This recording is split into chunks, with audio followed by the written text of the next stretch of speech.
will it be that someone suggests security features are removed to make a system more efficient? Digital data brings me back to consent. And on this point, I would like to finish, Sir Edward. Digital ID is an ever more intrusive evolution of traditional ID cards, one that promises to be more oppressive. Coupled with the powers of digital databases, increasing widespread facial recognition, digitalised public services, and looming prospect of a central bank digital currencies, digital ID threatens to create an all-encompassing digital surveillance state that even George Orwell's 1984 could not predict. In every aspect of public life, we give over our data with consent.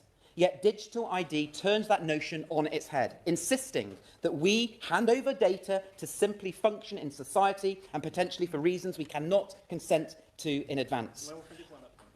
Final intervention, yeah. One of my friends making a fantastic speech, but does he agree with me that this is just the latest example of this Labour government trying to push through something that was not in their manifesto, and therefore this House must do all it can to stop it from being a reality?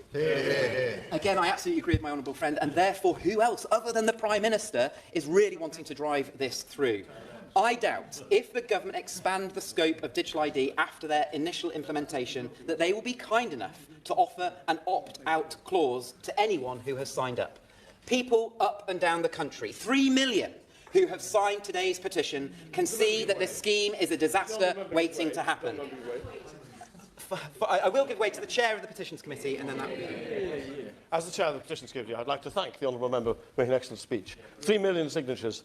I want to apologise to everyone here for there not being enough space in here for the number of members who have turned up. I thank them for turning up. I think it poses a question for the House we must settle in the future. And I couldn't agree more with that point. It just shows the strength of feeling on this issue.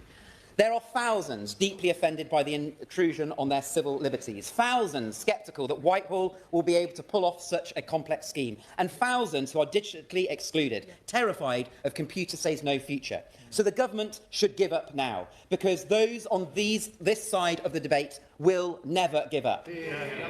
Whether today's identity cards are stopped before they are implemented, the last few months, as they were in the last few months of 2010, or over a decade ago as they were in 1939, the British people will fight them. We will stop them, and we will overturn them. Sir Edward, as I said to the government, as they were in the last few months of 2010, or over a decade ago as they were in 1939, the British people will fight them. We will stop them, and we will overturn them. Sir Edward, as I said to the government, on the day that they announced this policy, I am not a tin of beans, and I do not need a barcode.